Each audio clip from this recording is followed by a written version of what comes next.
Hey guys, I have a quick question for you guys. Since Jake gave us a great question last week. Yes. Okay. If you could pick any wrestler from any time period to appear in a 90s Saturday morning kids cartoon, who would it be and what show would it be? That's a good question. Yeah.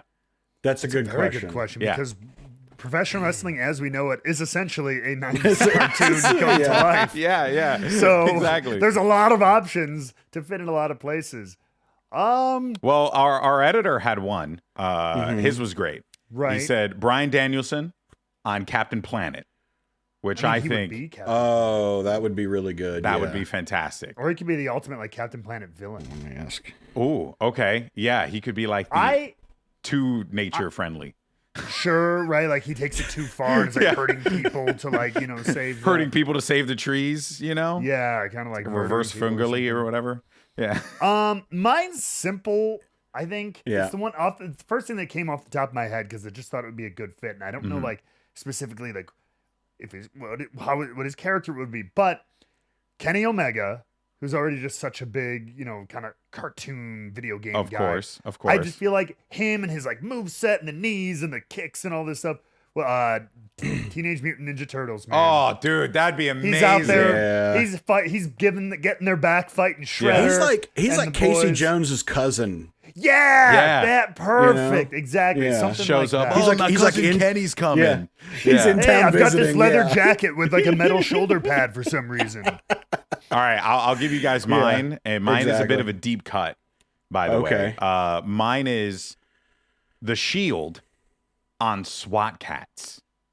SWAT Cats. I love SWAT Cats. I love SWAT loved Cats. it. I saw it. someone talk about it on TikTok the other day, and someone was like, "Why does no one remember SWAT Cats?" I think I'm the only person who remembers SWAT Cats. I was like, "Nah, brother, right here." No, I remember. It. Great show. Yeah. All right, Jake, what about you? Man, what were the cats? Razor was the big one, right? I think he was I think so. big cat, and then he was the navigator and weapons in the back, and then the guy in the front, I can't remember his name. Yeah, anyway. Razor, T-Bone, and T-Bone's the big one. Razor's the smaller one. That's right. Razor and T-Bone.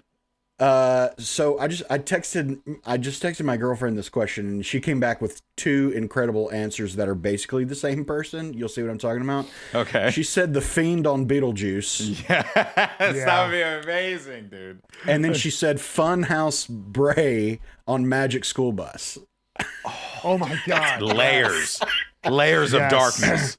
Yeah. Oh. Yeah. That'd be a fucked up episode of Magic School Bus. My first thought is New Day on Animaniacs. Yes. Oh, fantastic. That's my first thought. Yeah. I love But it. another one that I'd love to see is Santino This is gonna be the Marella episode. on Dexter's Laboratory. Dude, I thought the same one. No. Holy crap. Can you imagine? Yeah, no. You son of a gun, Dexter. Yeah. How could you? Like, come on. Oh, my God. Jake, Yeah. Are we of one mind? We might. Damn, sorry. We might. Well, let's start the show.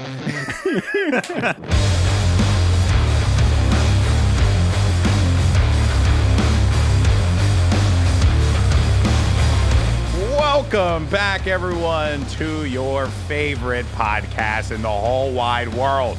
It's Rebooked, the show where we talk about men and women slapping meat in the middle of the squared circle and the stories that they tell in the process. I'm, of course, GB. You got Matt. You have Jake. We're going to talk about all sorts of stuff today. But before we begin, I have a bone to pick with a certain member of the Rebooked host crew because I was watching my weekly watch of TNA Impact Wrestling on YouTube for $1, courtesy of YouTube and their subscription program, and it's fantastic, and you should totally do it. And Mustafa Ali comes out and he's talking his trash. He's saying how Chicago, he's saying nice things about Chicago, but he's talking crap about pretty much everyone else, which is about what most Chicagoans do, I would say. But in any case, though, Chicago. Is that it? Chicagans? I guess Chicagonites, Chicagonicans, not too. Not too sure. But then there Depends was on what neighborhood. there were some fans that were just on the side that were heckling Mustafa Ali because as you should, you know what I mean? We can't give these politicians any quarter whatsoever. And then Mustafa Ali goes and then has these people escorted from the building, and the entire time our dear friend Matt is on commentary defending the actions of this wannabe dictator. How could you, Matt? How? For shame, sir. Look, the wrestling world, much like the court of law, everyone is given and deserves due right of process and have a defense and a prosecution. That's the beauty of the two-man commentary booth. You got your defense and your prosecution when it comes to your good guys and bad guys. All right. Okay. The man was pushed too far. All right. He's been upset. He's been holding it together. And all right. Yes, I did. I did have a moment. Like curtain pulled. I'm like, because Tom was like, all right, well, we gotta treat it. Like the illusion here is, obviously we have extras and everything like that. But the story, what that we're telling is that he's breaking, he's cracking, and he's now gone over the line, and he's pulled a fan into and starts assaulting them. Yeah. And so like there was a point I'm like, I'll defend everything, but I'm like, this is just one of those, like, he's committing a crime, and like I'm like, maybe I just do that rare, like, a lot of that going around in professional wrestling right now. Dude, right? It's so crazy. So I did have a brief moment of like, should this be that rare moment of like, oh man, like, look, there's some lines that shouldn't be crossed.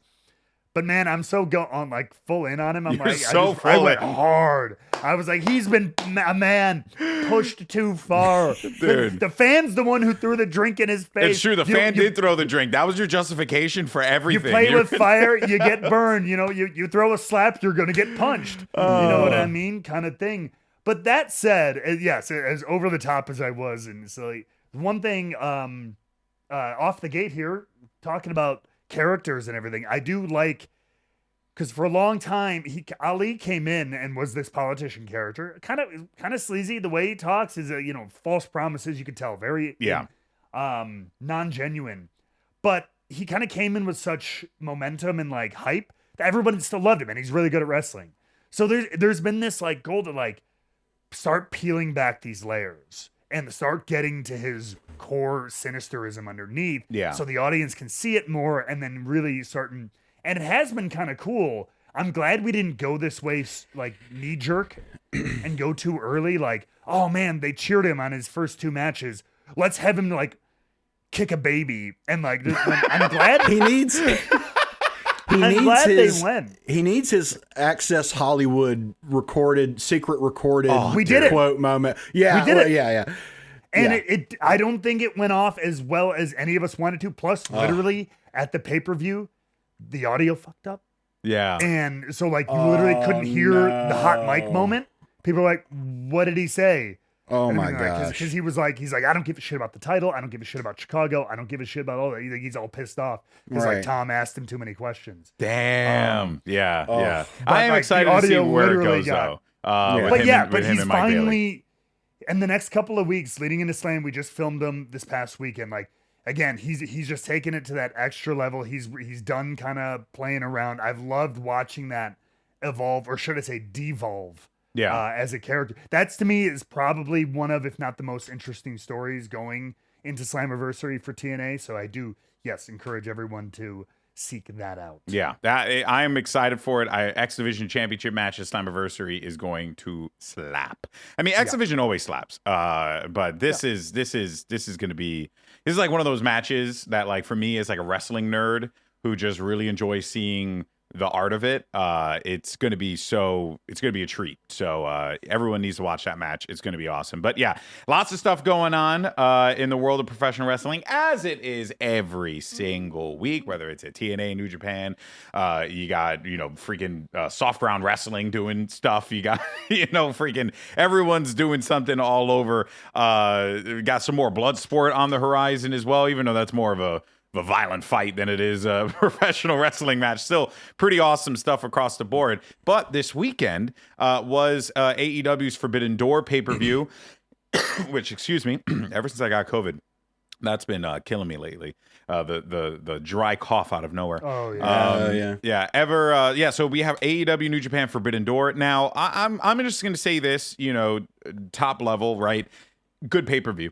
Great pay-per-view. AEW always does great pay-per-views. You never really have to worry about getting your money's worth, I think.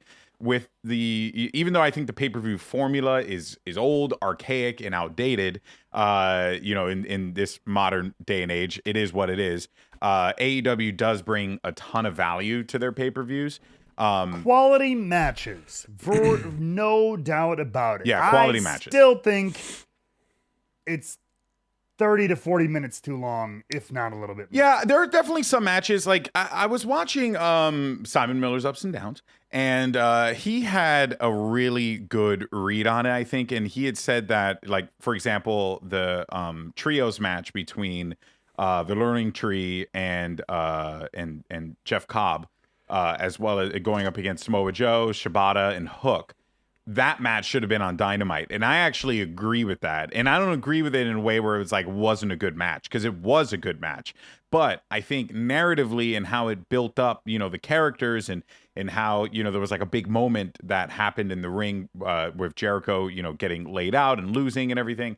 Like, that could have been an awesome segment for like a main event match on Dynamite. And instead it was a match on a pay-per-view that didn't really need to be a match on the pay-per-view. That's really the criticism where I would lay it. And then also like with the New Japan match as well. Why do we need quarterfinal matches for a tournament on a pay-per-view? That part I actually agree with. I actually agree with that, because I agree with it, because look, I have been watching, they literally did it. Didn't they just do it? No, they didn't do it on SmackDown and Raw, right? I think all the qualifiers were on SmackDown and Raw.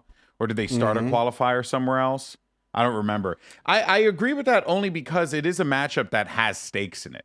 So like it's also Danielson. So it's like, I kind of feel like that makes more sense than trios match on the Forbidden Door pay-per-view, where there wasn't really much Forbidden Door crossover outside of Jeff Cobb, who had already appeared in AEW multiple times in the past. Sure.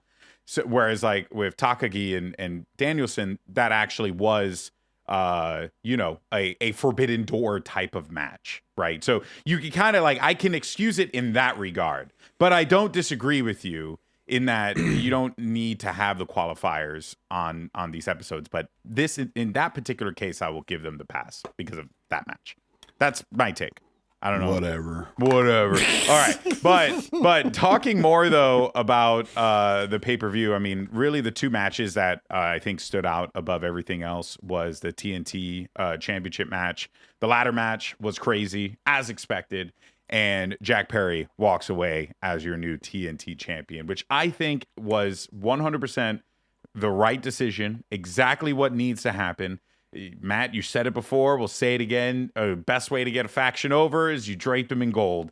And Jack Perry now has gold alongside the rest of his Elite boys. Yep. So now the Elite are draped in gold.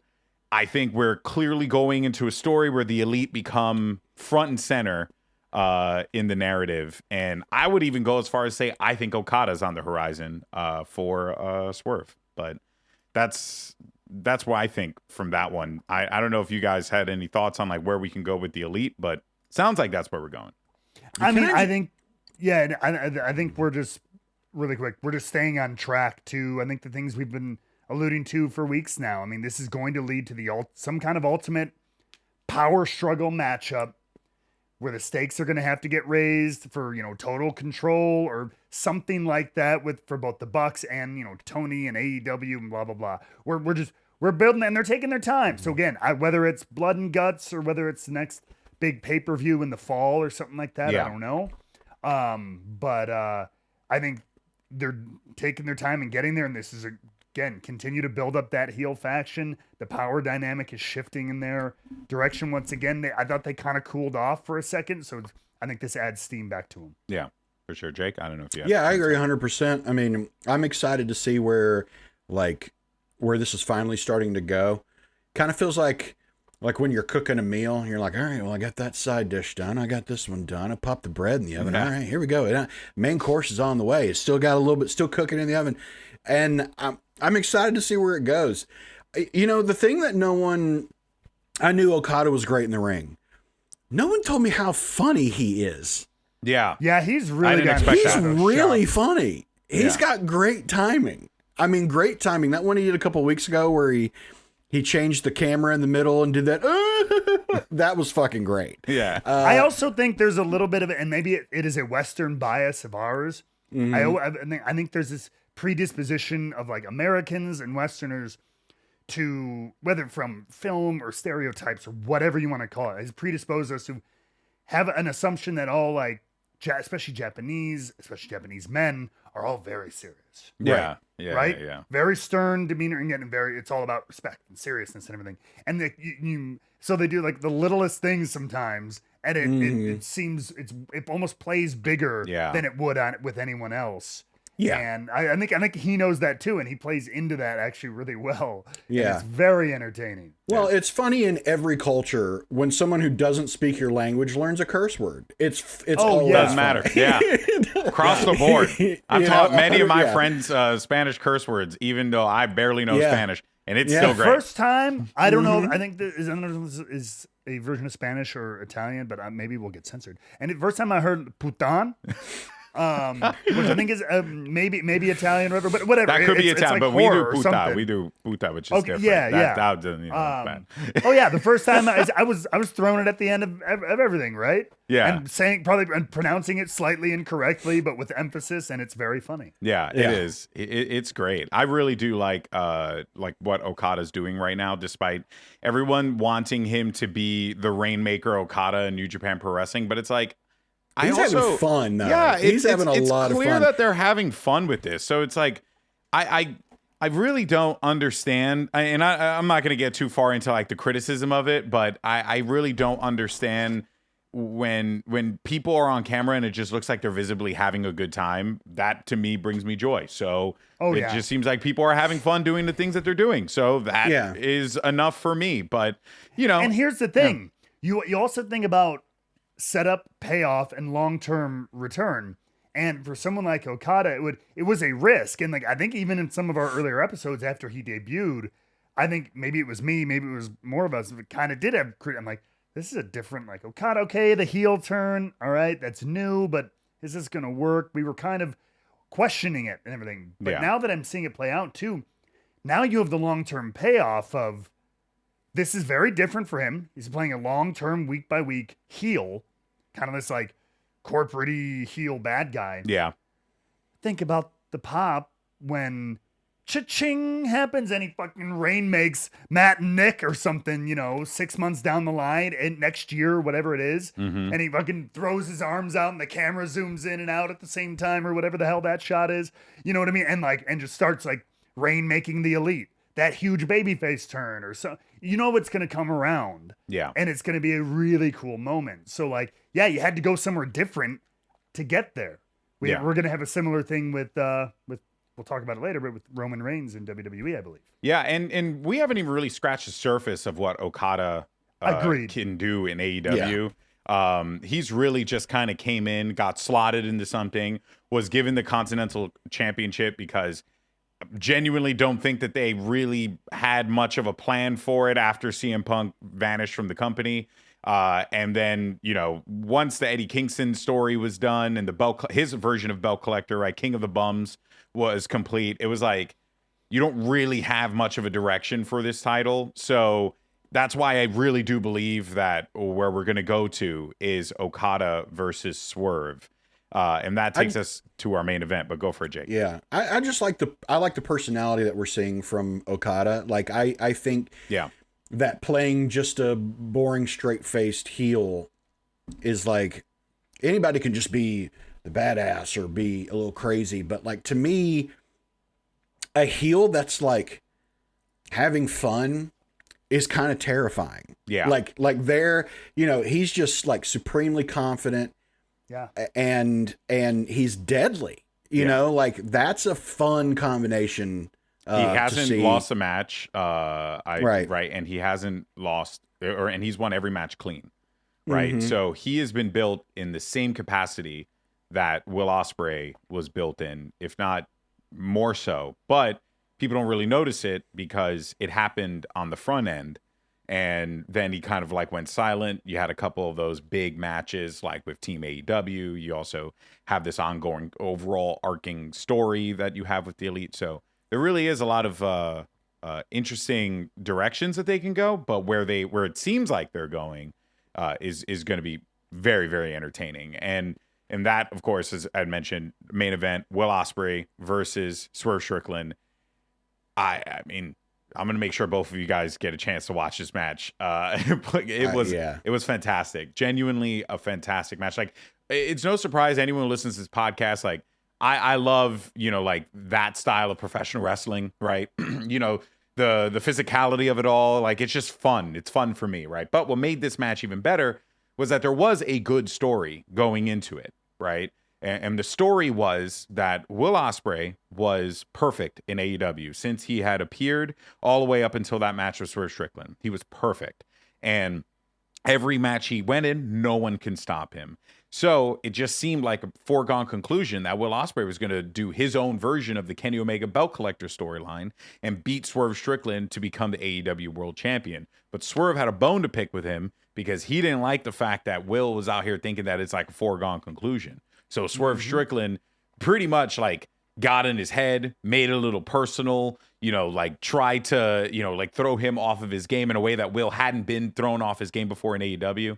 And then they proceeded to have a banger of a match, and Swerve Strickland wins in crazy fashion because it was like you had a referee spot where ref gets knocked out and you think, oh my God, shenanigans are going to happen. But they found a way, smartly enough, to weave Don Callis back into the story by having him come out with like a screwdriver while the ref was knocked down, telling Will Ospreay, hit him, take out Swerve, do this, trust me, do it. And Will was like, no, I'm not going to do this. Like, why would I do this, right? And he was actually going to use it on Prince Nana.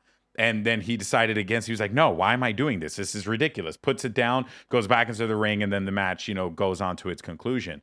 That overall, I thought was like really well done. And it now makes me very intrigued for what's next for Will Ospreay. We know he's going to fight Daniel Garcia, I believe on the next episode of Dynamite for the international title. But I think now we're starting to finally get Will Ospreay versus Don Callis and his minions in some way, shape, or form. I don't know. That's like there were a lot of things. Orange Cassidy could come back into the fray. We saw Roosh show up with the Don Callis family, so there's a little bit of tension there as well. I really like how the Don Callis family are just like this lingering bad in Will Ospreay's story. It's been pretty cool. They are. I have a big bone to pick with how, though. Okay. When in terms of Will. Okay. Because here's the thing. Unless I'm missing something massive, especially in the build-up to Forbidden Door, since they announced Will versus Swerve, and even prior to that, Don and Will together has not been a thing. That did happen on Collision. Yeah. So it happened on Collision. There was a segment. Okay, it happened where... on. That's fine. That kind of. So like it happened, and once on Collision, like I don't know. In this lead up, I feel like he should have been his Paul Heyman. He should have been behind him in every. Will's out here cutting promos on his own. He's doing matches on his own. Everything he's doing is on his own. He doesn't. You forget he's even part of the Don Callis family unless Don's on commentary or they do that one, maybe two specific segments over the course of like a month. If he would have been his Paul Heyman, like, hey, Will, why don't you do this? Hey, I got this. Cutting promo, whatever it is. And so then that moment at Forbidden Door, when he finally really tempts him in a tangible manner, take him out. His betrayal. I think everyone assumed like, he's not going to do it. He's a good guy. He's been a clear-cut good guy pretty much by himself for the past 5-6 weeks. Or, I mean, since he's gotten here, but like literally. So why, like, no, you would never have any... There was never any doubt, I don't think, in anyone's mind. Each time Don Callis has tried to get a member of the Don Callis family to cheat in a match, it has led to a loss. It happened with Hobbs, it happened with Takeshita, and now it happened with Will. So I think that is probably going to tie into the direction of the story because there's been other elements that have kind of been trickled throughout. I don't think it's just Will versus the Don Callis family. I think it's more Will versus Don Callis and then whatever he ends up doing, because I don't think, like, the reaction for Takeshita was insane in the TNT match. People, when there was a moment when it looked like Takeshita was going to win, the crowd was losing their shit.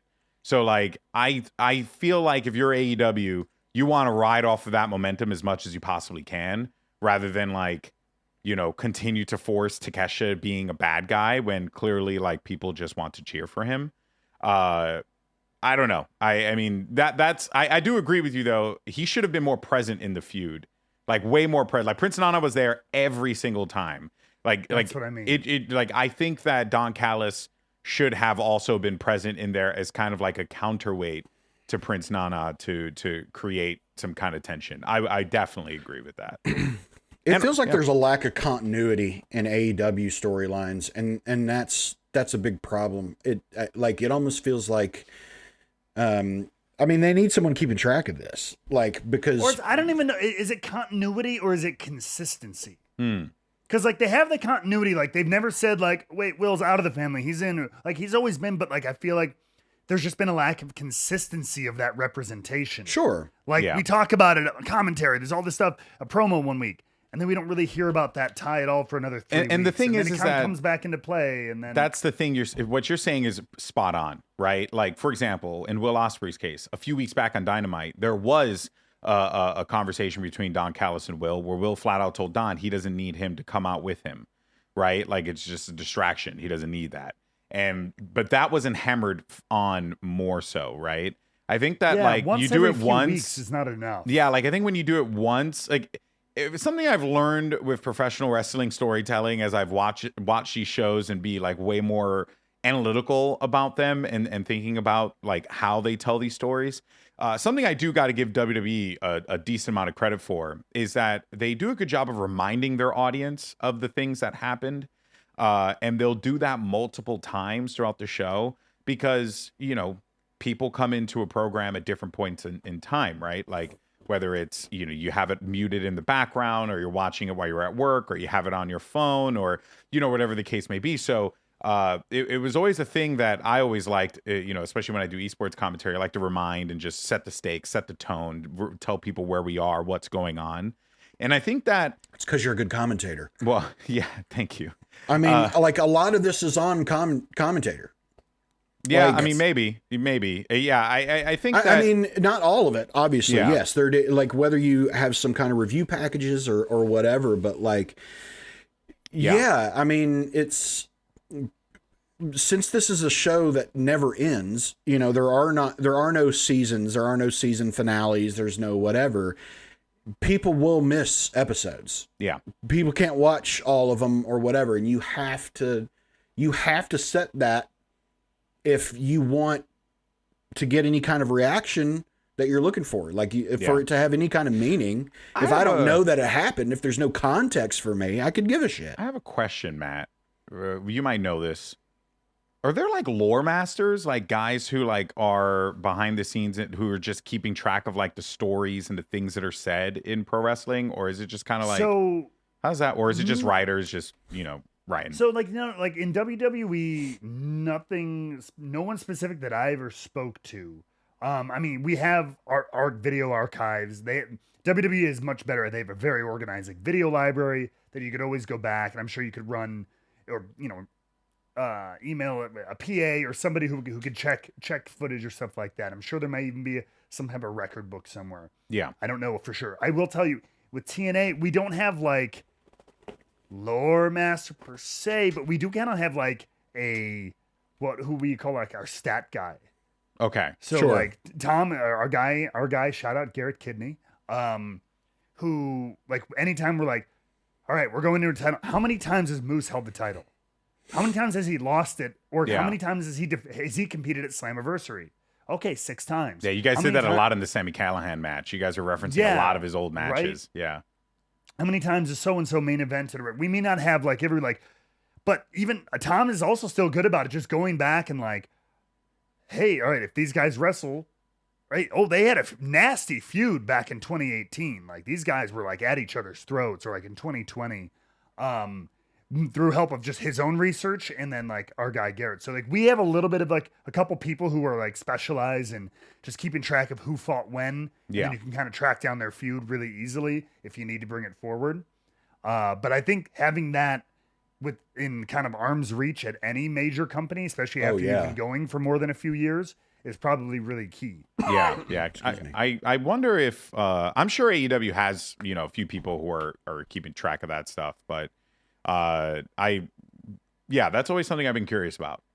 Just because like we look at this and we look at the story and we're like, oh, that makes sense. Oh, that doesn't make sense. Like we kind of can, because we're actively like watching it like that. But when you talk about these big productions, so much goes on, right? So it's always hard to keep track of things. But in any case, so Forbidden Door, just another great AEW pay-per-view of incredible matches. But storyline wise, we got some movement. We'll see what happens on Dynamite. I think this Dynamite could be quite consequential. I'm pretty hopeful for it, especially with it being a themed episode of Dynamite with Beach Break and stuff. I'm quite looking forward to it. I think something big is going to happen on Wednesday. So we'll see. But we're on the track now. Who does Swerve face next? Nobody knows. We'll find out next time. Moving on, though, let's go ahead and talk about what's happening in the world of WWE, because, they have been fantastic, absolutely phenomenal narrative storytelling over the last few weeks that have just been knocking it out of the park. I will say, SmackDown, considerably weaker than Monday Night Raw, and I think that is because, but not like in a bad way, by the way, just want to be very clear here. They have 2 hours, Monday Night Raw has 3, so you can do a lot more with 3 hours than you can with 2. But I got to give WWE credit, because every time I tune in for Monday Night Raw, those 3 hours have been going away in a flash, and it has been impressive. So we'll start with SmackDown. Jake, we got some movement with the Bloodline. Lots of crazy stuff happened. Cody, RKO, and Kevin Owens came out, squared off with the Bloodline. We also got some Money in the Bank qualifiers. And then, of course, an elderly man was assaulted on national television. Look, Paul Heyman. Paul Heyman is a master of his craft. He's too good. The best. He's too good. He clearly purposefully didn't sleep the night before. You can't fake the red around the eyes. Yeah. I mean, he had a little bit of makeup on. I mean, you could tell a little bit of makeup. Probably, I'm sure. You can enhance it. Pale, but I mean, like, didn't shave. Yeah. The commitment to clearly looking visibly just distraught was fantastic. No color in his hair, so let that gray and white stand out more to just really drive home how stressed he is. Yeah, and it also progressed over the course of weeks as well. Oh yeah, I don't know if you noticed. Oh that. yeah, was fantastic. Oh, 100%. Can I while we're showering Mr. Heyman with praise, something that I think I was thinking about, but it didn't really like crystallize until literally you were just talking to me. Can we take a moment to appreciate? And I don't even know if it was intended. I'm going to give him the benefit of the doubt and say it was. Considering how he looked, all the shit Solo's put him through since Roman left. Yeah. Again, he's been stressed. He's been on the edge. He literally, was it 2 weeks ago or last week, asked Punk, take me with you. Yeah. You know what I mean? Like, he is a desperate, sad, like scared man, right? There's something very cool about how arguably at his weakest, most disheveled, distraught, downtrodden moment, like literally you saw it on his face. He makes his strongest stand he's ever made. Yeah. And tells Solo, no, I do not acknowledge you. And he pays for it.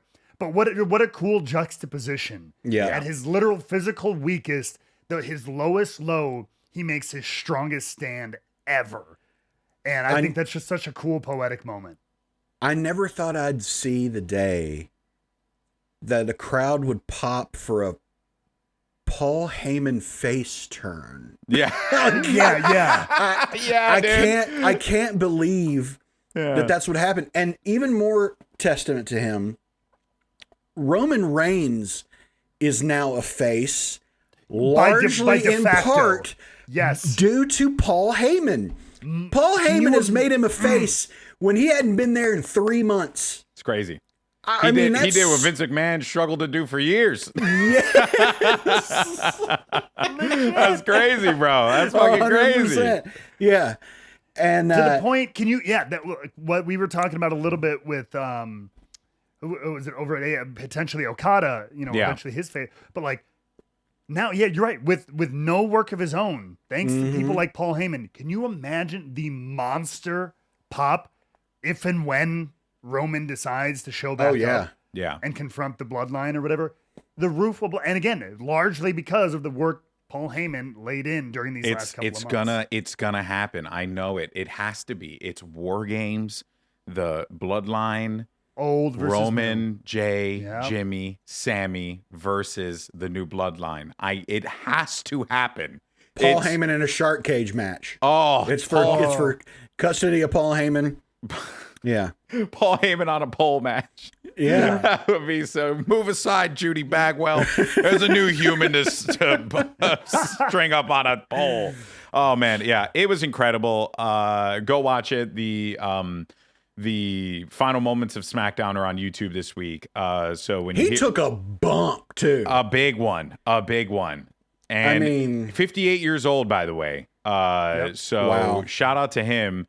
I mean, if there's one person who has just been committed for ages, it's just Paul Heyman, and he's the shout GOAT. out to a little. I saw something that I thought was really cool. A little bit of like a slice of real life sort of thing. How cool, like especially in the roles he's been in, which he's not a wrestler, right? So he's not the main event guy, right? He's the accent, he's the helper. For a kid, they were said a New York kid who used to sneak into Madison Square Garden as like a 14-year-old to take photos. Essentially, just kind of main evented, had the biggest moment of the show. It's one of the biggest social moments they've had in recent weeks and months, and was like the focus of the end of that show. A huge SmackDown in MSG. Yeah, it's a cool little like real life poetic moment. Paul Heyman, our GOAT. Always and forever. The legend continues. We'll see what happens with the rest of this story. Overall, though, a good episode of SmackDown. Disappointing in that there were not a lot of matches in it, which I'll be honest, when I watch pro wrestling shows, I want to watch pro wrestling matches. But there were good storylines that were pushed forward in this episode. So it's not like it was all for naught. You had some great moments in there. Like I said before, Tiffany Stratton wins the Money in the Bank qualifier. Jade Cargill and Nia Jax had a little bit of a run-in for a bit there, which I think kind of lends a bit more to that Tiffy-Nia Jax connection that we saw start to manifest. But overall, solid matchup. And I think Tiffany Stratton's going to be incredible in the Money in the Bank. And then on men's side, LA Knight got a massive win, taking out Logan Paul, Santos Escobar.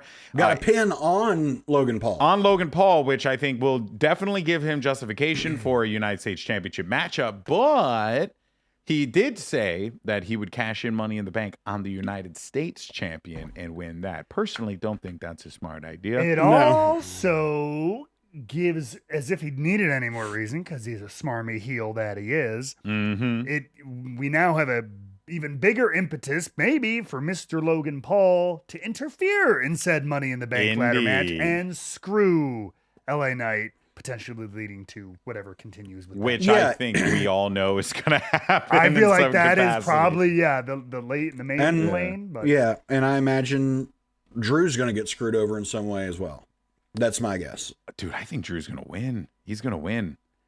Do you? This is We'll talk about it later. We'll talk about it later. With that. That's later we have on a the segment format. for this. We have a segment for it. Stick to the runner show. All right. Sorry. All right. So, like I said, though, and Naomi also got a big win qualifying for Money in the Bank. We'll ask the question later on. Does someone like Naomi have the case to win Money in the Bank? We'll talk more about that in a little bit. For now, though, we'll move on to Monday Night Raw, where we had more fun stuff. Great show across the board. Started off with the Wyatt Sicks in an incredibly haunting segment. Yeah, Jey Uso coming out first, which was awesome. Great camera work on that one. And then Chad Gable came out, accused Jey of stealing the Fireflies and how the Wyatt Sicks should be coming after someone like him and not Chad Gable. But then the Wyatt Sicks appeared again, and they're fucking with Gable. This time around, they left another tape over toward Michael Cole, which we found out about a little later on the show. We'll talk about that in a second. But the story that kind of, consumed a decent part of this episode of Monday Night Raw was once again Liv Morgan and the Judgment Day and what's going on over there. I mean, that damn Jezebel. I'll tell you what, again, there has been so many great moments from this one. The way that they've been tying matches into it has been great. I think Zelina Vega. I doth protest. Huh? I doth protest. You protest? A little bit. Go on. Protest, my friend. I do think, as much as I love, we've all lauded over all this stuff with Liv and the Judgment Day and where it's going to lead with Rhea, etc. I think it's going to be great. Ultimately, I think it is. And this is also probably a little bit of a they're a victim of circumstance. Rhea can only be cleared for when she can be cleared, right? Which we're all hoping will be SummerSlam, but that's still several weeks away. Yeah. I do believe we're hitting a little bit of a repetitive point. But they just won the tag champs last week. Judgment Day just won. That's a massive story movement, right? I'm talking about this week. Yeah. It feels like a little bit more of the same. Oh, she's doing something. Dom kind of helped her, but kind of didn't. Okay, that's the fourth time we've seen that. We're just kind of spinning our wheels. I'm taking bets on what sexual position they're going to be accidentally forced into again next week. Because I mean, yeah. I know what you mean, Matt. Yeah, just a little bit. It's still fun. It's not bad, but it's still good. It still fits everything. I feel like we're not really going forward because it's still just Dom being like, I don't want anything to do with you. Okay, Daddy. Whoops, accident happens. Yeah. All right, what happens? Tune in next week, folks. And I think I think they're a victim of circumstance a little bit. Right. I do agree, but I do think that the bigger point of the story here was Finn. This was Finn's episode. Finn was way more front and center this episode than he has been previously. In the past, he's kind of been more of background character or just a part of the situation or kind of sort of involved, right? But this time around, he directly benefited from something that Liv did. And then he went up to Damian Priest and petitioned for Liv to Damian Priest. So there's already now this dissension in the ranks of the Judgment Day. And I in addition and I think, to the segment with Seth and everything. And considering that this is the go-home show for Monday Night Raw and Money in the Bank, you really did need to get Seth and Damian, on camera together a little bit more, which is what you got out of this. But fellas, do we think Damian retains at Money in the Bank? I have a sneaking suspicion that he shall retain. I know my initial was, I just went off of kind of old school business, and I was like, I think they see this as get it back on Seth. Seth Gunther is more of a marquee match for SummerSlam. That was where my old head went. I think I may be melted movement in your direction, GB. Hold on, brother. I got to find my graphics real fast. Wait a minute. Okay, fantasy booking really quick. I'm not even going to take too much time. Triple threat match, SummerSlam, Drew, Punk, Damian for the title. Book it. That's it. But Gunther has a guaranteed match. Fuck, no, that's right. Wait, Fatal 4-Way. No. It could. No. I think that hurts the winner of the King of the Ring. Yeah, I don't think it should be like that. You're right. And as we've said 1,000 times, Drew and Punk don't need the title. I agree. Yeah. I agree. It's just everything tells me that they want to get the fucking belt back on them so that him and Drew can fight for it at SummerSlam. I think, and there's no way because Gunther's there, so it just doesn't. Yeah, I don't think Drew makes sense. And does the Money in the Bank cash in that night? If Drew wins it, he says he does. He has claimed. I mean, and then Punk. But again, which means it's going to have to open the show, right? No, I mean, not necessarily, but I think that would be the smartest move, just to give yourself the room to wiggle there. Yeah. Right. And it's on those nights where you have the two ladder matches, it is always kind of nice to. Although they've often main evented as well with the men. But you can use the women's match for the main event, though. Potentially if you wanted to go that route. But yeah, that'll be interesting. We'll see. We'll see. But that is where the story is right now. So if Seth Rollins wins the match at Money in the Bank, he will become the World Heavyweight Champion, and Damian Priest would have to leave the Judgment Day. And if Damian Priest wins the match, Seth Rollins can no longer challenge for the World Heavyweight Championship. And Seth Rollins said, so long as Priest holds it, which I thought was a interesting little tidbit that they missed last week. I wonder if they specifically wanted to get that clarification. I think what we end up seeing is, I think Seth loses. Yeah, I think so too. And I think he crawls on over to SmackDown and is like, "Hey Cody, remember how I did you a favor? Well, I mean, that's just a great direction for that story, you know? Yeah. No, you don't like that? Oh, what is your problem? What is your grouch? Matt, you've been grouchy today. I am Mr. Antagonist. Yeah. I love, fans getting beat up. I hate Liv Morgan. All right. Anyway. No, so all right. Just another like logistical thing. The only thing I want them to stick to these drafts that they did. I don't like the idea that at some random time somebody can go, well, hey, over on SmackDown, unless there's why don't I just go join that? Do you think that you get a trade going? Give me some kind of official, like, that's the one thing, again, from the broadcaster side, I would love having, like, give me an official reason for this, other than just, we needed this guy over here, so we put him there. Yeah. Because it makes it so hard to justify anything. So, yeah, sure, have Pearson be like, it's a midsummer trade or whatever, like, we've got a blockbuster, like, just put something that makes it feel like an official sport thing or whatever. Yeah. Just to give her some justification. Yeah. In which case, then, yes, I think that's a really cool way to go. Yeah. Well, we'll see. We'll see what happens. And Money in the Bank between the World Heavyweight Champion Damian Priest and Seth Rollins. But we have more to discuss because we finally got some more clarification on the Wyatt Sicks. What did Bo Dallas, a.k.a. Nobody, have to say in a recent, what is it? Like, I guess, videotape that was given, VHS, which stung to the core when Michael Cole said that. I think we said that last week. It was like, for those who don't remember, this is a videotape. I was like, basically, the quote that was said was, "We're the ones that everyone wanted to forget about. We made them notice us." And Bo Dallas said that, this was asked if he thinks if he is special. And then he had said that, he believed that he is special and that everyone else that's a part of this Wyatt Sicks thing was forgotten about, and they will not be forgotten about anymore.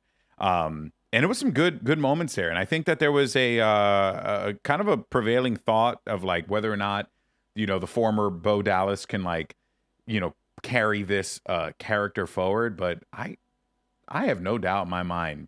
This is so good. This is cool. Yeah, I think so too, because like he's done some good character work of being himself and being this other character. I mean, you can see like Uncle Howdy feels diabolical. Uncle Howdy does feel diabolical. You can see that he enjoys like, breaking the mind of Bo Dallas. Yeah, and finding his way in, because as we saw at the end, it looks like there is no Bo Dallas anymore. There is only Uncle Howdy. Yeah. My question is, and this is just a technical thing, it's cool. The cool voice distortion for Uncle Howdy is interesting. At some point, the Uncle Howdy character is going to probably have to hold a mic and say something, I presume. Yeah. Maybe not. Maybe they can stay silent and just do like Kane You can still style. do that on a mic anyway, couldn't you? You could. It adds, I mean, in theory, you could add the...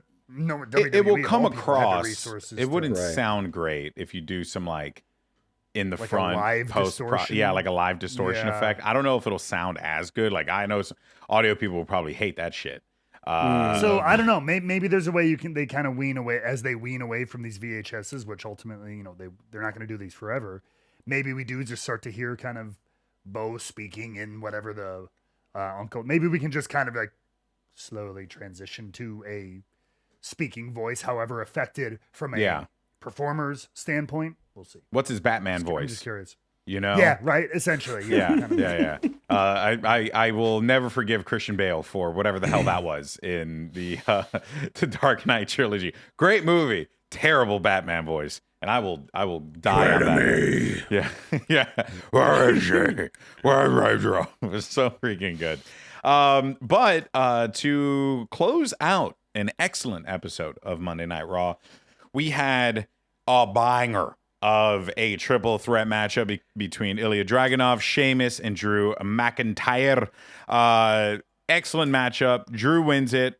He picks up, I forget who he got the pin on. Was it Ilya? I think it was. Sheamus. It was on Sheamus?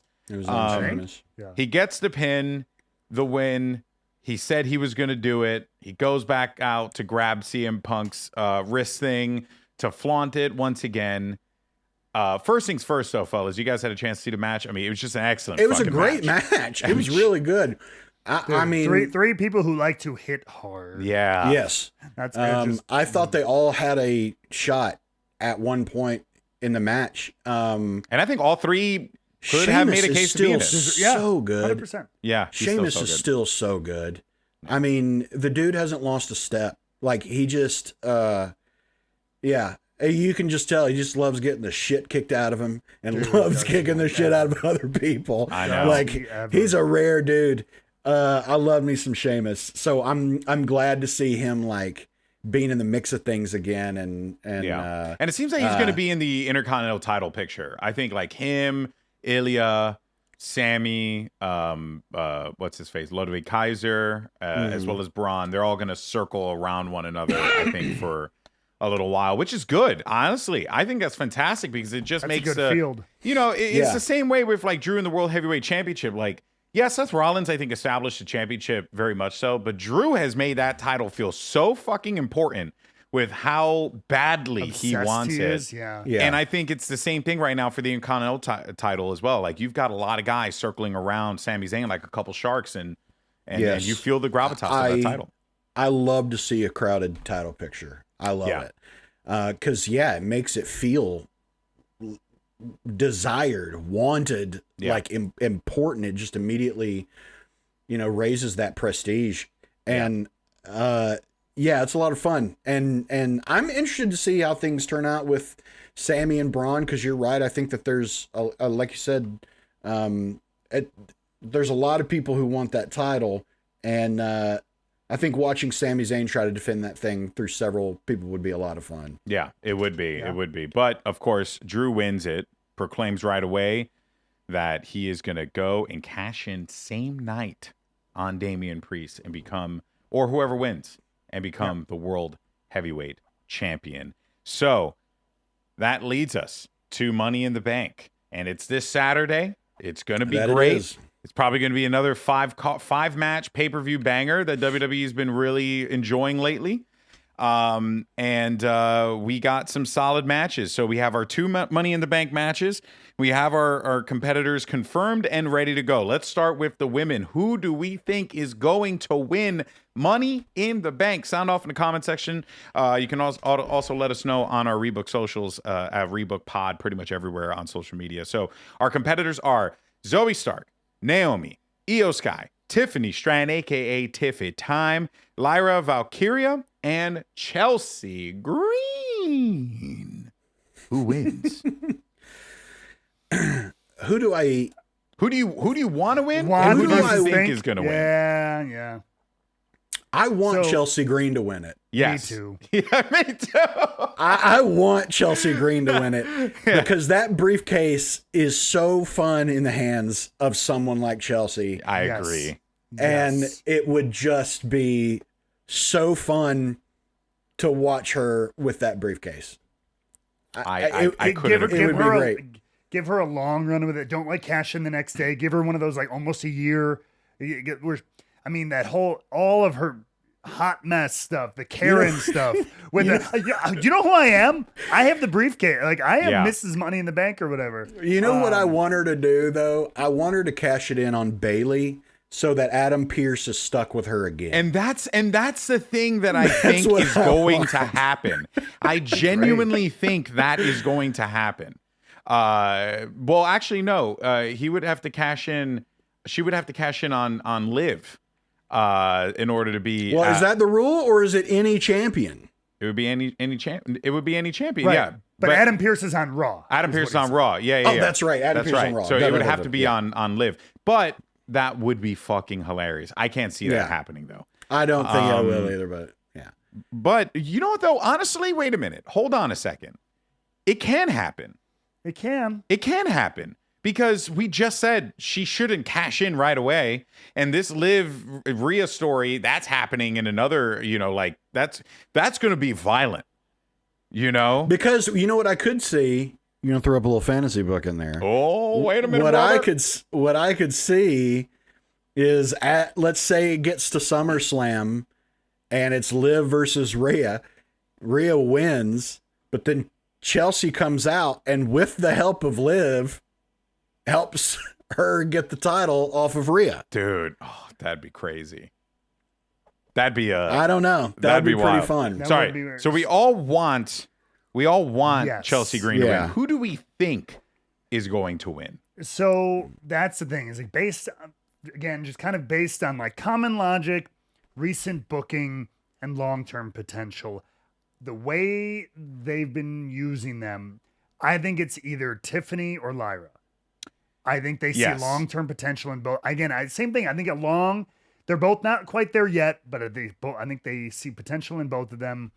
Give them a nice 8 to a 12-month run with it. By that time, work some kind of main event style matches. And then, next year's WrestleMania or whenever the hell it is, I think they could have a big cash in either one of them. I think those are the two money favorites. But man, Chelsea would be so much fun. It's just You see, the thing is that I look at the match and I look at the competitors in it, and I can't see a case for it not being Chelsea Green. Like, I really can't see a case for it not being her because it's got to be her. It doesn't make sense. Like, Tiffany Stratton is the only one that I think actually makes like the most sense, as you had said. I think it's Tiffany too. I think that's who ends up winning the thing. The thing is that Nia Jax caused the problem with her and Jade Cargill, and you can easily see Jade and Bianca getting involved with whatever's going on with Tiffany Stratton. So I think you have yourself an opening there. Maybe not to give it to Tiffany. And then you can have your sneaky, slimy heel in Chelsea Green climb up the ladder and grab it when no one's paying attention. Like, I have a feeling that match is going to be fantastic, though. Like, I think it's going to be great. I feel like Chelsea Green fits into that mold almost like Carmella did when she won with Jane Ellsworth. Yeah. Or whatever. Where I think she was in that similar position. She's entertaining. She's pretty good. But, like, I don't know if anybody's viewing her as, like, the main event right now. And then she won it and then had a really entertaining run with it. She did get her chance to hold the title. And it kind of at least put her up into that, all right, she's a former champion. She's in that scene now. So, like, I think this could be that jumping off point for Chelsea, too. Again, I think there's a strong argument, too. I do still think the Vegas odds are on a Tiffany Stratton or a Lyra. But, yeah, I don't know. Third, right behind him, dark horse is Chelsea. I'm not mad either way it goes. But I am quite confident Zoe Stark won't win it. I would be shocked if Naomi wins it. Lyra Valkyria, she seems like she's going into a program against Damage Control right now. So I think something's going to happen with her and Io Sky in that matchup. Yeah. And I think what we're going to get maybe is for a little bit of a change for Damage Control. It feels like they might be becoming good guys. I don't know. There's just a little theory I'm cooking up. We'll see what happens at Money in the Bank. We'll talk more about it next week.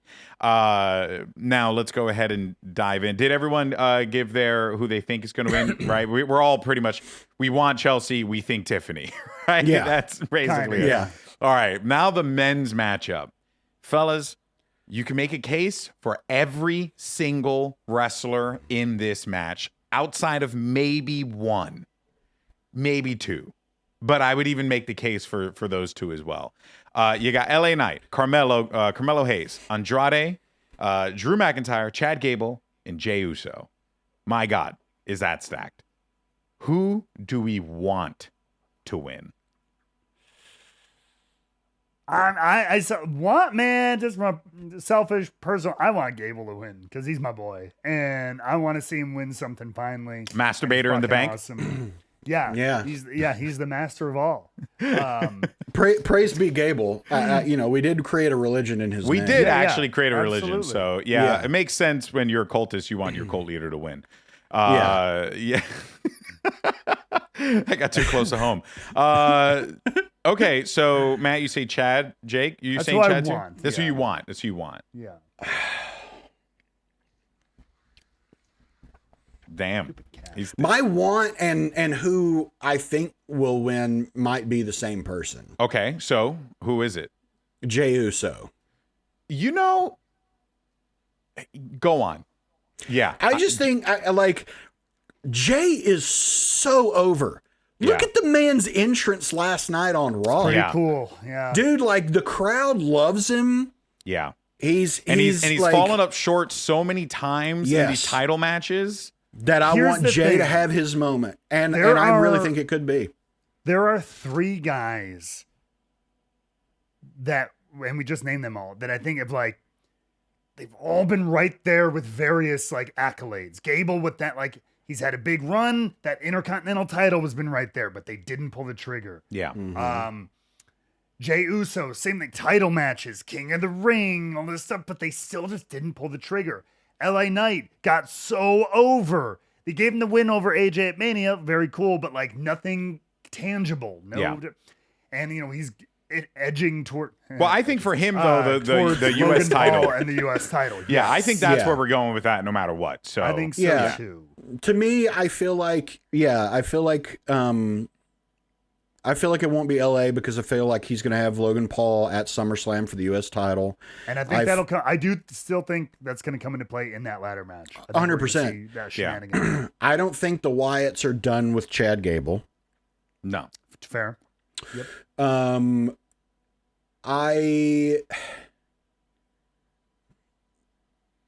don't know. It just and honestly, I feel like something's going to happen with Drew as well. Yeah. There's no way what happened to Punk goes unanswered, even if it's someone else doing it on his behalf. So here's a question. I wouldn't quite call this fantasy booking, but there is a little bit of poetic justice here, but it also, in my mind, kind of throws away the briefcase. Yeah. So let's say Drew wins. Let's say it is the opener of the show. It's early in the show. We have the title match, either main event or towards the end with Damian and Seth. Especially if Damian retains, we now have an inverse WrestleMania situation. Yep. Drew is cashing in on a standing incumbent champion Damian, much like who what took it from him. Mania. Yeah. Right. So screw it. All right, I'm going to do it to you. And if Punk once again screws that cash in up and costs Drew in it. So Drew got cashed in on and got fucked because of Punk. And then Drew cashes in and gets fucked because of Punk. It would be a little bit of that poetic justice. It would be win the briefcase, lose it, and be unsuccessful in the same night. So the men's briefcase is just gone. Yeah. For the year. Mm. But it is a fun and ties in very well with everything that's going on. Serves the story. With Punk and Drew. Yes. Serves the story very well. I don't know what you guys think about that. I think that's what's going to happen. Yeah. I'm quite confident that is what's going to happen. And is that a waste then? Even though it ties in well, is that a waste for some of the other guys? I think it is. I think it is too. I think it is too because we already know that Punk and Drew hate each other. So I don't need more things to be centered around them. But we also don't need this that can elevate someone else. I'd be fine if Punk just comes out and tosses Drew off of a ladder. You know what I mean? I'm fine with that. I think pushes the ladder over. I think that is a perfectly fine thing. That being said, though, if that were to happen, if what you laid out happened, it's still cool. I want to be clear. It's still cool. I think just at the risk of someone or at the loss of someone else's potential opportunity. Yeah. So for me, I think it's more interesting. It's more woven in. It's cooler for because of that WrestleMania mirror matchup. Yeah. I think, but.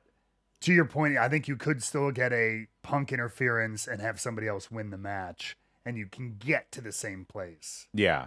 For me, it's Jey Uso. I still think it's Jey Uso. I don't really see a pathway that it wouldn't be him outside of, as you were talking about, the Drew situation. So that's really like, I mean, because Carmelo Hayes isn't going to win it. You know, if he does, it would be sick. But I don't really see the reason for him to win that. Andrade, I think this is going to be an opportunity for Andrade to show everyone that he is a highly entertaining wrestler, as he always does. But I, again, don't really see that happening. It just really established him more as like a winner. Chad, I don't think so. Even though Master in the Bank sounds great. LA Knight is the only one that I'm like, if LA Knight wasn't in this match, I would be like, oh, Jey Uso 100%. But LA Knight being in this match gives me a little bit of pause, but it's like, you've been investing so much time in this U.S. story. So it's like, why? If he just beat Logan Paul. Involved. Yeah. If he wasn't already so heavily involved with Logan, I would be like, it's 50-50 him and Jay.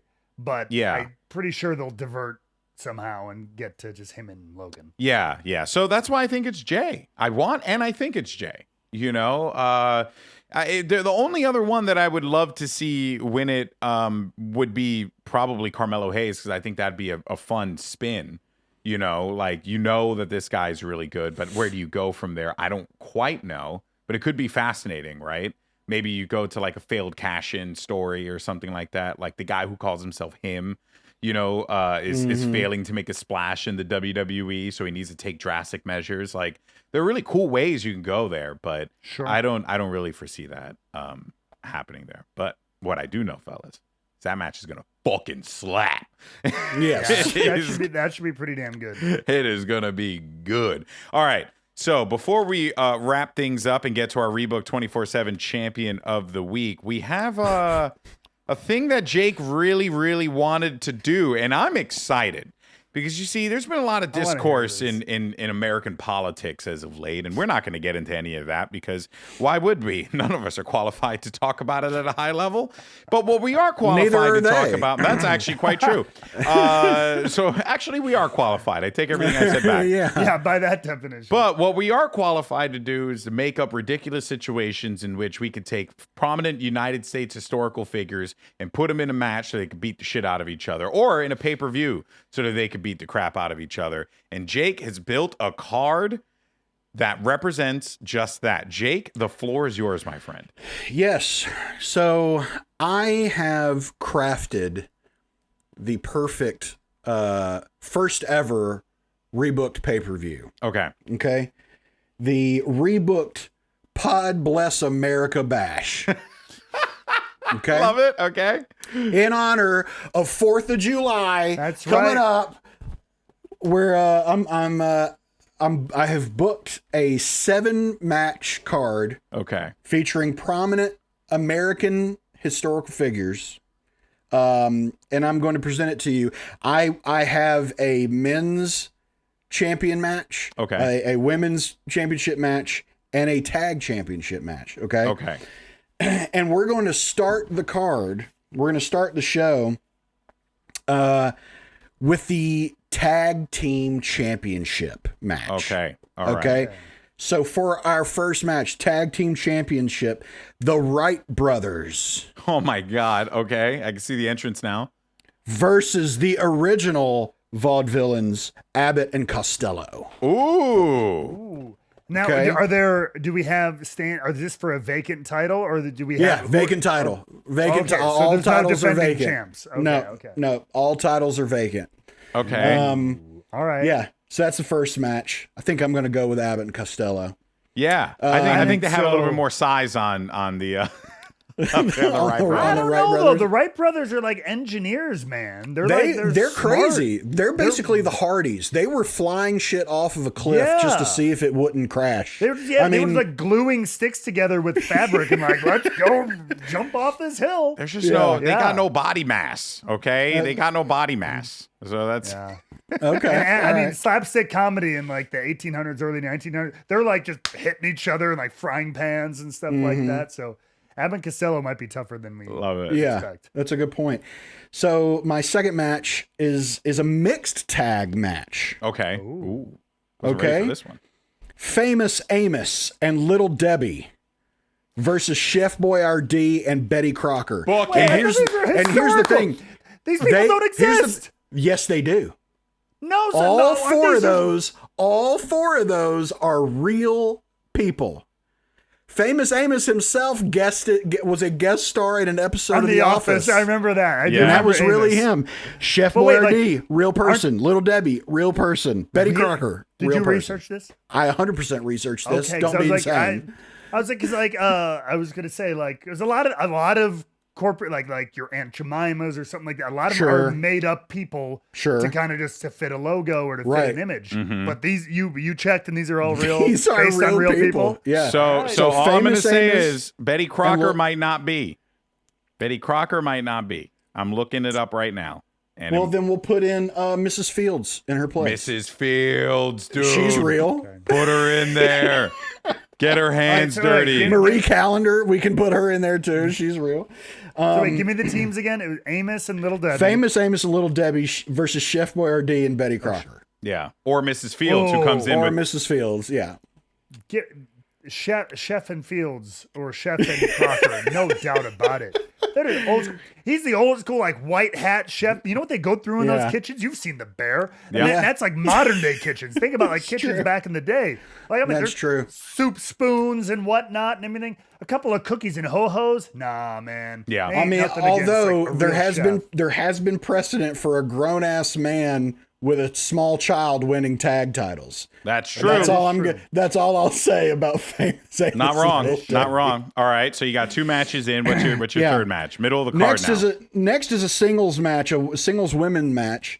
Nellie Bly, the original investigative reporter, versus Barbara Walters.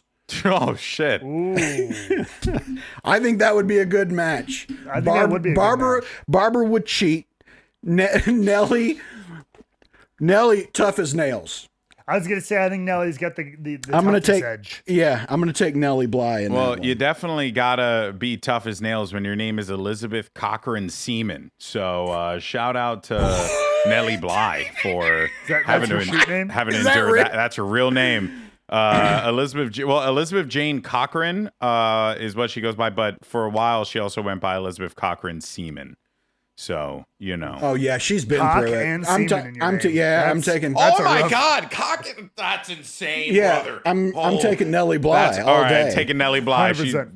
All day. All right, next match in the card. What you got? Here's the 4th match. It's a gimmick match.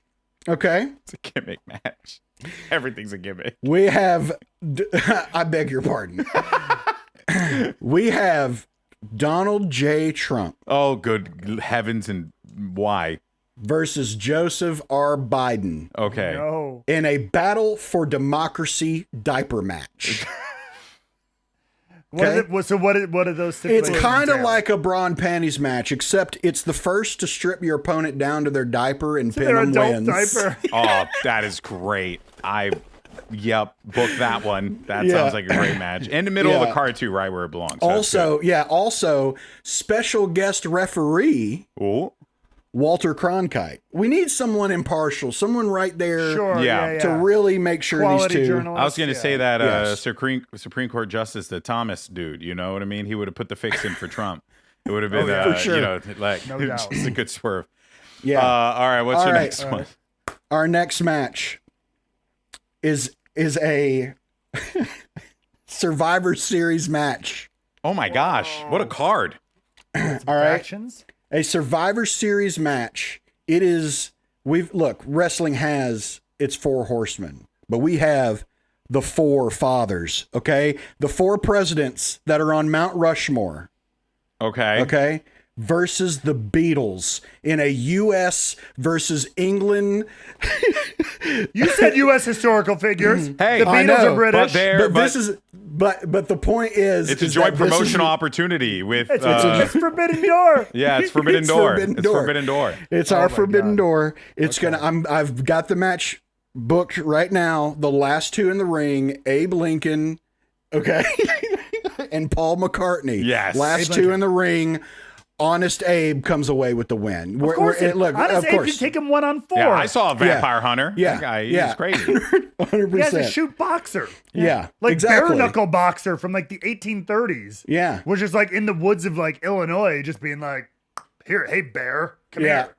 He's Exactly. knocking Crazy. out bears and stuff. Yeah, no, Yeah. I'm good on that. So That's crazy. the four fathers going over. Forefathers. I like it. All right, here we go. Our co-main event Okay. for the Rebooked Men's Championship. Oh, okay. All right. Very progressive. of We you, having women, have you know, there you go. we have the father of Mickey Mouse himself, Walt Disney, brother. All right, Walt Disney. Coming versus onto the the ring. father of Captain America, Jack Kirby. Give me Kirby every day. for the undisputed Rebooked Men's Championship. Kirby You're all gonna go day. with like Stan Lee. Like Stanley, as but it's the comics creator of thing, Captain I mean. America, though, and this is in U.S. Sure, Right. yeah. You know. Oh, that's fair. You know. I thought about Stanley, but See, if Stanley was in the match, I think I went with someone from the same era. Yeah. Yeah, sure. So it's yeah. See, Stanley Walt was in Disney the match. versus Jack Kirby. I think yeah. You giving it to Disney? I know that Yeah. you two are giving it to Disney. No, I was going to know give it that to you Jack do. No, Kirby. he's I gave it to are Kirby. you? Yeah. I say Disney though, man. Well, how can I go against the father of Captain America on the 4th of July? I don't know. Feels so unpatriotic. Yeah. But now we get to our main event. Oh man. All right, All right, our main event women's at the title. Rebooked Pod Bless America Bash. You have for the women's title Rosa Parks Oh boy. Let's go. Okay. versus Dolly Parton. Whoa! That's unfair, man. That's unfair. Damn. Here's what I'm going to say. I'm going to Rosa go. What a clash of styles. Rosa. That would be my commentary. 100%. I wouldn't even know how to call the match. I'd be Yeah. too starstruck the whole time. Dolly's Love Dolly Parton. immune. Dolly's immune to chops. Like Yeah. you know. Rosa's finisher is the rear view, but she calls it the backseater. You know, I'm going to give it to Rosa. I'm going to give it to Rosa Parks. You know why? 100%. I'm giving it to I mean, Rosa. yeah, lady because first of all, yes, she's an American hero. But second of all, Dolly Parton is of course going to do the favors for Rosa Parks. Are you 100%. kidding me? Yeah. It's a face versus face matchup. It am could going be a Rosa. finger poke of doom, and I'd be fine with it. You know, like I'd be okay with it. This is the only time I'd be fine with it. You know, way to do one for the culture, Dolly. They're gonna put on a banger, and and your women's champion will be Rosa Parks. That was excellent. I love it. I loved it. That was awesome. There you go. Well done. There you go. Well Drama done. and Thank intrigue. you. I know. Thank you. All that. Book that pay-per-view. Let's watch that Yeah. one. Seven matches as well. I mean, that's a good show. Solid I'm without saying. overbooking. I like it. Yeah. Yeah. All right. Unless you count the Survivor Series match. Yeah, I mean, Right in the middle. that is going to be just like the pandemonium in the middle of the card. But Oh, yeah. And we had just watched, presumably Donald Trump just have his underwear shown to the rest of the world. So you kind of need a palate cleanser after that. Here come the four fathers. For sure. You know, to beat the shit out You of want the to feel Beatles. good about America after feeling bad about Exactly. it. Yes. That's exactly. That's what you want. Oh, man. All right. Well, guys, let's go ahead and dive into everyone's favorite segment, Rebook 24/7 Champion of the Week. Who will it be? Who is our champion? Have you guys thought about it? I haven't put much thought into. I had one, and then a new one sprung. A new to one just mind. popped up. I don't- Okay. Yeah, I don't know which one I want to go. Is with. it Rosa Parks? Is it- that who your name? Could be Rosa Parks. Could be. It could be Yeah. anyone. Anyone at all. I'm actually gonna do mine real fast if you guys Okay. don't mind. Sure. I'm gonna give it up to the PA that has to run the tape from where Michael Cole gets it received to him all the way to the truck. Okay. If anyone's Yeah. worked in a venue, and PAs, we've all worked shows, right? Like PAs are the unsung heroes of a lot of sets. Oh, yeah. And can you imagine you're just some young 20-something who's just been given a tape that's been handed to Michael Cole and courtesy of some deranged lady that comes out covered in smoke. You have no idea what's on this cursed hex of an object, and then you have to run it across the building and give it to Steve, the last guy who has a VHS player in the truck. Chad have to find a VHS player. You have to find the VHS player. State-of-the-art truck that is live broadcasting this thing to television stations and live streaming services around the world. Yeah. And now I'll be like, hey, play this tape. Yes. So that's who I want to give it to. The PA that's got to bring the tape to the truck.